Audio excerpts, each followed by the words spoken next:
जब चीन ने कैलाश पर्वत पर हेलीकॉप्टर उतारने की कोशिश की, फिर घटी एक ऐसी घटना जिसे देखकर आपके होश उड़ जाएंगे। दोस्तों, कैलाश मानसरोवर को हिंदू धर्म में सबसे पवित्र स्थानों में से एक माना जाता है। तिब्बत में स्थित कैलाश पर्वत पर चीन ने 2001 से ही चढ़ने पर प्रतिबंध लगाया हुआ है। हालांकि 1995 से लेकर 2005 के बीच चीन के कुछ वैज्ञानिकों ने कई बार इस पवित्र पर्वत पर चढ़ने की कोशिश की और उसके रहस्य को जानने की भी कोशिश की, लेकिन वो असफल रहे। कई बार असफल होने के बाद उन्होंने हेलीकॉप्टर के जरिए इस पर्वत की चोटी पर पहुंचने की कोशिश की थी, लेकिन कैलाश की आधी दूरी पर पहुंचने पर ही उनको ऐसा नजारा देखने को मिला। उसके बाद चीन ने आज तक उस पर्वत पर दोबारा कभी चढ़ने की कोशिश नहीं की। तो आज हम इस वीडियो में मैं आपको चीनी वैज्ञानिक द्वारा कैलाश पर हेलीकॉप्टर उतारने की कोशिश से जुड़े ऐसे रहस्य के बारे में बताने जा रहा हूँ, जिनके बारे में अगर आप सुनेंगे तो आपके पैरों तले जमीन खिसक जाएगी। सबसे पहले 1991 में चीन के कुछ वैज्ञानिकों ने जापान के कुछ वैज्ञानिकों के साथ एक टीम बनाकर कैलाश पर चढ़ने की कोशिश की थी। इस चढ़ाई का स्थानीय तिब्बती निवासियों ने काफी विरोध भी किया था,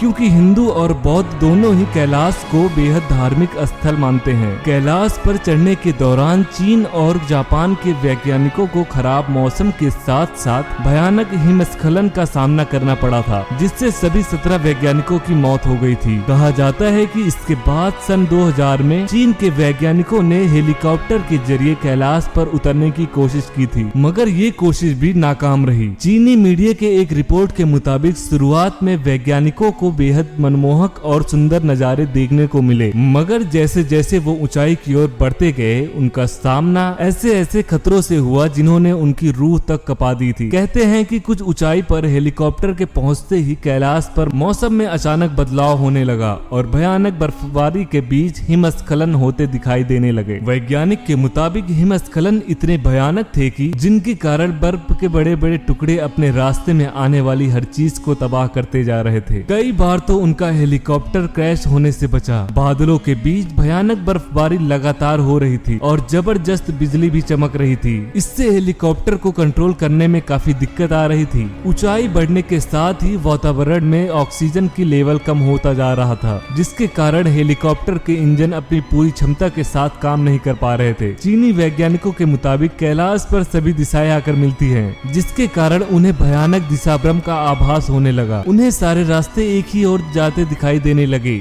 जैसे जैसे वो उस पर्वत की ओर बढ़ते जा रहे थे जिस पर आज तक कोई नहीं चढ़ सका, तो उनका दिल तेजी से धड़कने लगा और कमजोरी सी महसूस होने लगी। कैलाश की शिखर पर चढ़ने वाले वैज्ञानिकों को अब डर लगने लगा और वापस जाने का ख्याल मन में आने लगा। हालांकि इसके भी बावजूद वह किसी तरह से ऊपर बढ़ते रहे। कुछ और ऊंचाई पर पहुंचते ही तेज बर्फीली हवाओं के बीच उनके हेलीकॉप्टर में खतरे का ऐलान बजने लगा। हेलीकॉप्टर के नेविगेशन उपकरणों का काम करना भी बंद हो गया था, साथ ही फ्यूल की मात्रा बताने वाले उपकरण भी बंद हो गई थी, जिसके बाद उन्हें तुरंत ही अपना मिशन बीच में छोड़कर वापस बेस कैंप में आना पड़ा, क्योंकि किसी वक्त भी उनका हेलीकॉप्टर क्रैश हो जाता। इस मिशन के फेल होने के बाद चीन कभी भी दोबारा कैलाश पर चढ़ने की कोशिश नहीं की। कहते हैं कि कैलाश की चढ़ाई के मार्ग पर एक ऐसा खास पॉइंट है जहां पहुंचने पर आध्यात्मिक शक्तियां चेतावनी देने लगती हैं। यहाँ मौसम अचानक बदलने लगता है और ठंड काफी ज्यादा बढ़ जाती है और व्यक्ति को बेचैनी होने लगती है, मानो अंदर से कोई कहता है यहाँ से चले जाओ। जिन लोगों ने इस चेतावनी को अनसुना किया, उनके साथ बुरे अनुभव हुए और कुछ लोगों को तो रास्ता भटक कर जान गंवा बैठना पड़ा। दोस्तों, आपको क्या लगता है कि कैलाश में आज भी महादेव का निवास है? तो कमेंट बॉक्स में जरूर बताएं।